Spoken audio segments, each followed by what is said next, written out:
Well, hey there, and good morning, YouTube. It's Petey Two Finger, and I'm excited because later in today's video, well, we're going to be talking about germanium transistors. I'm going to talk about the importance of having a reputable supplier for these components. I am no stranger to germanium transistors.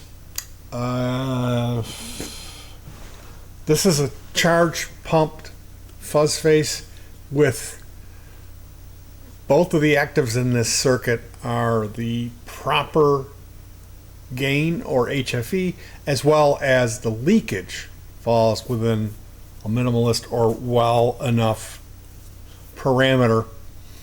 If you get these germanium transistors that have been cherry picked, meaning the seller would have gone through the batch and excised all of the transistors that fall within the proper gain and leakage, you're going to be hurting McGurtin. You're not going to be happy, and that has happened to me.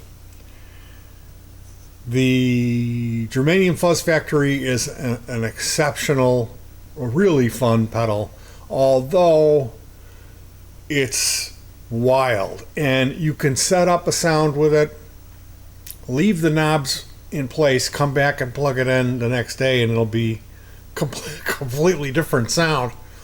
So it's not for the meek.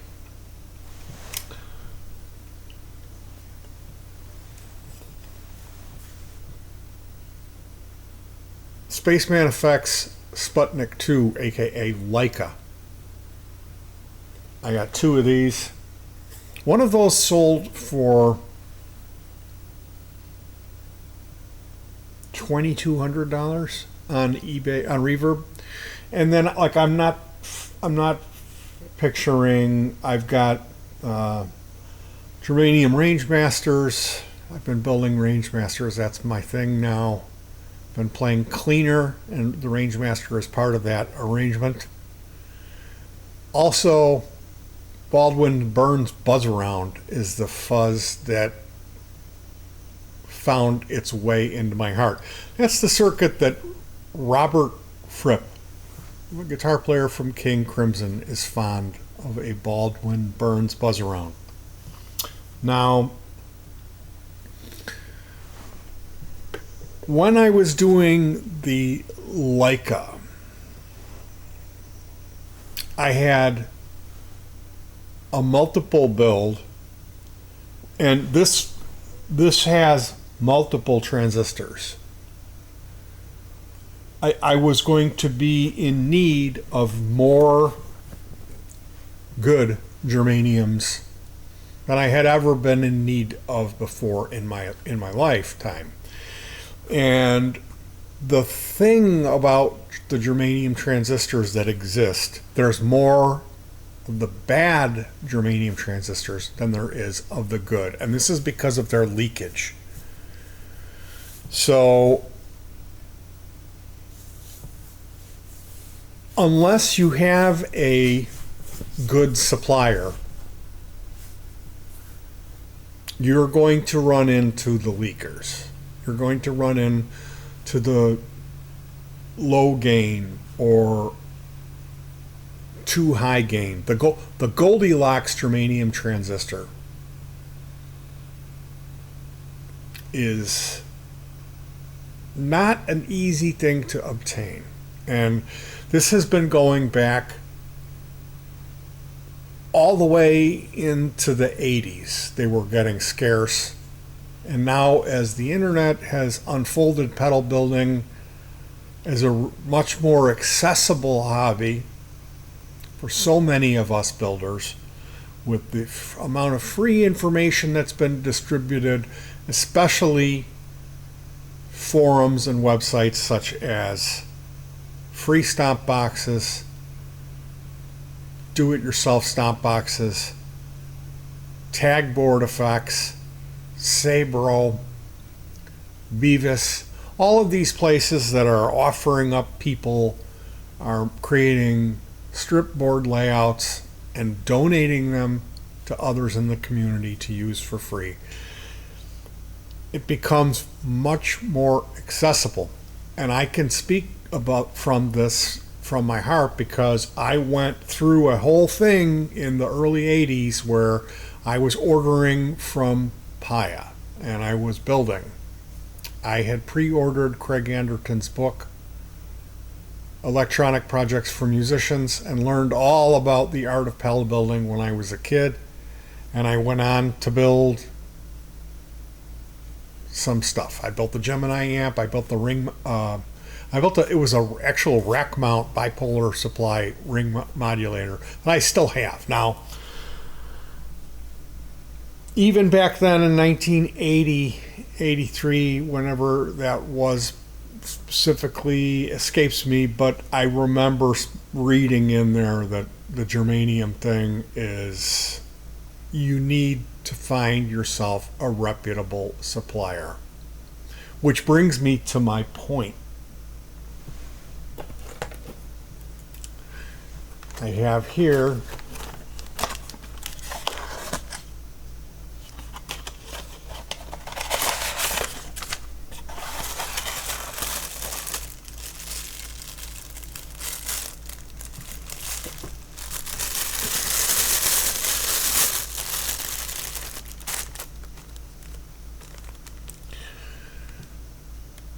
Mullard 950.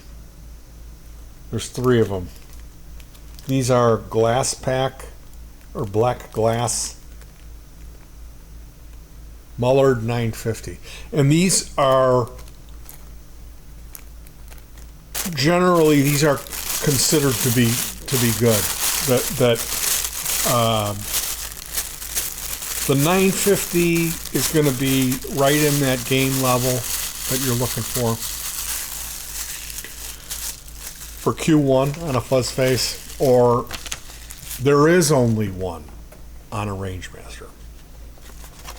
The fuzz face has 2. Rangemaster has 1 transistor, and that's what I've been using lately is the Rangemaster. And this transistor is generally thought to be, they're all good as far as I know. So there are OC44 is another one that you see people talk about being a really good germanium. There are really good germanium transistors out there, and there are suppliers that you will find, and typically my experience has showed me that the Czech Republic is the hookup. So I took these Mullard delivery from Peter from Laznia Tucson, Czech Republic, and he goes by the handle of X Ripley on eBay. So I will put his link in the description, and the deal that I made with X Ripley is I'm going to be doing a demo, but I more than likely will be doing an HFE test, an HFE and leakage test, which it's a little bit more involved product. I have a rig assembled that you connect your multimeter and a battery and the transistor to, and then you go through some math that you do to determine the gain in HFE and the leakage of the transistor. So I thought, before I do anything, more than likely we will discuss why it's important to get a reputable supplier. And I mean, number one, reason why it's reputable is people mailing out fakes. They will relabel these parts. People that are in this business have the machines that can label the parts. So they have the ability to kind of bend light and give you a silicon transistor and print on there, oh, this is a MTK 275. This is a real cherished part. And it's a 2N2369A, which is like costs about $1. It's a silicon switching transistor. So there are people that will fake these components, and that you can look at me and think that I'm talking sideways, but if you've ever purchased anything from AliExpress and it came with a 5532 IC chip in it, go and grab your multimeter and put it on the diode test and put those probes across pins 2 and 3 and tell me if you get a reading, because your meter is going to show NC. And what that means is that you have a counterfeit component. It's way more popular than you would like to believe. It's a you need to be aware of this, and you need to be careful with what you purchase. The second part of this story is guys cherry picking them. I won an auction of a bag of 100 when I went to do my pair of Leica fuzz boxes, and I figured, well, I ought to be able to get, I think it was like I needed like maybe 6 or 8 transistors. It may have been more. I don't really remember building this. It was a while ago. I remember I did have some problems with it. The first batch of transistors that came in, they were labeled as being 60 to 130, I believe it was. And they were all 50s. And they were all leakers. There was 2 transistors in there that were like a 60 and a 61. All the other 100 of them were 50 HFE. So when you pay a ridiculous amount of money for a component, as you do with germanium, it's not cheap. A typical transistor is going to cost you between a nickel and a dime, and these are, $10 a piece with the shipping or whatever the deal may be. And then you wait 2 months to get the stuff shipped from Russia, and it comes on the slow boat, and then it arrives, and you set up your test rig, and it takes about 10 minutes for each active to stabilize. So each transistor of the test takes 10 minutes for it to stop moving. The numbers move. You have to handle them with a jeweler's pliers. If you touch it, the heat from your hand will raise the temperature of the active. And even with the pliers, it's unbelievably time consuming. So to go through a bag of 100, you're not going to be in a very good mood when you get to that 100th transistor, and it's another 53. When you need them to be 80s, So it is really important to have a reputable supplier when it comes to purchasing germanium transistors.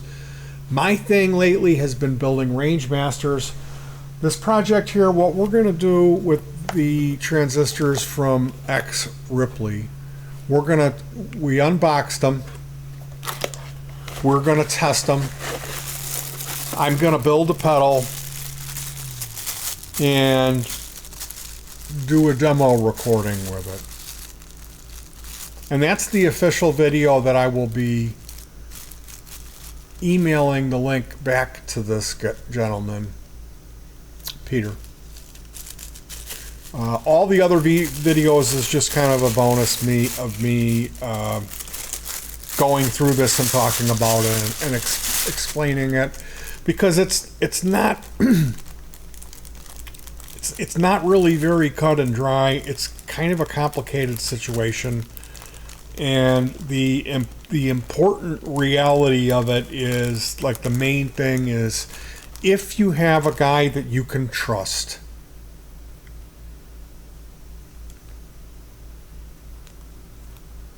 it's going to make your day a whole lot happier. And that's what we're going to find out when we put these transistors through the ringer. And you guys will get to hear yourself what a properly biased Rangemaster sounds like when I go through the process of building it from scratch and using high quality hand selected components for leakage, gain, HFE, and then other stuff like 1% metal film resistors, WEMA box film capacitors, and stuff like that. So I have already been down this road.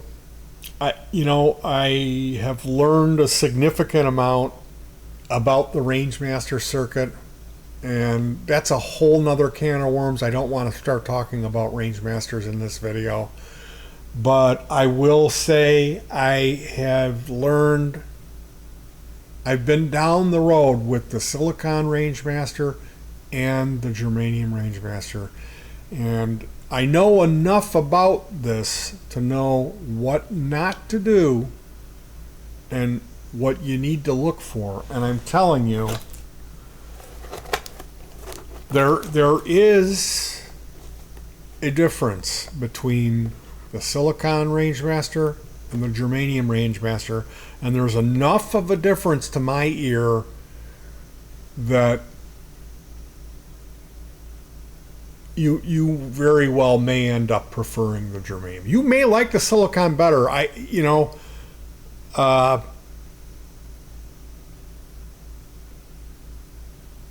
heard people say that the silicon is harsh and the germanium is warmer.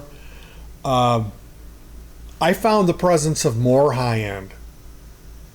There was a certain type of either clipping or filtering effect with the germanium Rangemaster that was missing from the silicon. But another really important factor for me when building a Rangemaster is to get the gain of the transistor at least in the ballpark. Because if you build a Rangemaster with a modern, normally just available off-the-shelf transistor, it's not a Rangemaster.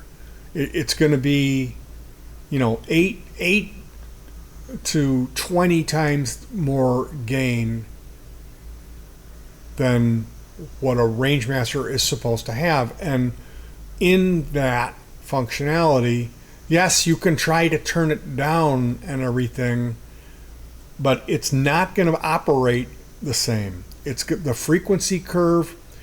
The Rangemaster, if you could picture it like this, it does a tilt EQ. So your highs come up and your lows go down. Well, if you do that, but if the transistor you use is 16 times more powerful than what you should, what it does is it cranks that up so high that you have really shrill sounding ice pick pedal. So The guys that you see building range masters who are doing capacitor mods on the input capacitor are doing that because they failed to do what we're talking about in this video, which is obtain a guy to get a proper active. Now you see me, I'm looking down here. I'm looking down because I have a security monitor on and I see a FedEx truck. I'm taking delivery on a new video camera today, and I intend to use this camera on this project. I've been working with some older equipment, and it's a red letter day today for me because I've got the guy running up, and I'm going to have to let you guys go. I will talk to you later, and